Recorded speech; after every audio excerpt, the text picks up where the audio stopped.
Last May, a familiar sight took place out at All City Field. The Rocky Mountain Lobos were once again atop the state of Colorado in the sport of baseball. It was crazy. I mean, we went in there, obviously going at it like any other game.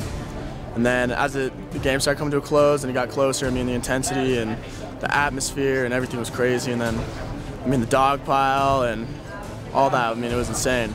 Oh, that was just a lot of things good coming together, and a lot of guys playing their heart out, and just a lot of things happened right for us down the stretch, and got some big wins, and taking care of the baseball was #1 priority, and we did that. The Lobos' 6-5 win over Regis Jesuit gave Rocky their 5th state championship in the past 8 years. It's an era of domination at the big school level that is only rivaled by what Mark Johnson and the Cherry Creek Bruins did some 20 years ago. Head coach Scott Bullock and his staff now enter their 2nd decade leading Rocky Mountain baseball. It's a program they have cultivated since day one, and a program that continues to reap the harvest it has sown. You know what? I think it's a culture, Brian. I really do. I think that our kids, and it goes way back to that first group I had in '04, they're good students, they work really hard, they're baseball guys, they love being out at the field, whether we're working on the field or we're taking ground balls or whatever, they just love the game of baseball. And I think over the years that's really just kind of build one season on to another, and it's really been fun to watch. But if I had to narrow it down to one thing, I would just say that we have right now really good culture at Rocky Mountain High School, a culture that breeds winning and guys that work hard and do all the right things on and off the field.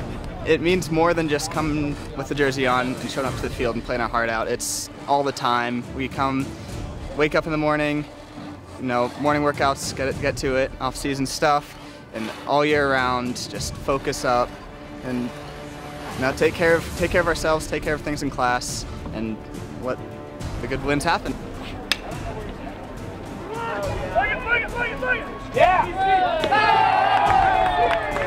Yeah, absolutely. I think it's the expectation. We all come in with that attitude of this is a winning program, and we're going to try to keep it that way. As the old cliche goes, Rocky Mountain baseball doesn't rebuild, they reload. Lobos bring back 4 starters from last year's state championship team, and includes one of the top players in the state in Cole Anderson. The center fielder is a 3-year starter. He's headed to New Mexico to play baseball next year. Special kid. One of the best athletes we've ever had in our program. He can really run, as fast to hands as anybody that we've had. And the best thing about Cole is he's just a tremendous leader. You talk about a great kid to coach. He is second to none. So he's fun to watch, but he's also fun just to be around. Also returning is Daniel Cirilla. The shortstop will be counted on more offensively this year, but he will continue to anchor the middle of the infield. Catcher Garrett Hammer is also back after hitting over 400 last year as a junior, and Kyle Reisman will once again play first base and DH for the Lobos. However, there is one major void when it comes to experience in 2015. Pitching. Rocky Mountain does not return a single pitcher who threw a varsity pitch last season.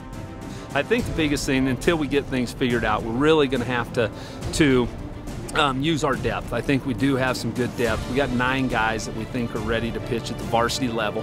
We just don't have that guy that we feel is a shutdown guy right now, that ace, if you will. But this is Rocky Mountain, and even with no ace and no experience on the mound, there is that culture and that core group of players that have state championship experience. On 3. 1, 2, 3. So far it's really great. I think we're really coming together as a team, and I think that's what we really need to focus on, is becoming one unit in a family, and I think we've done that well.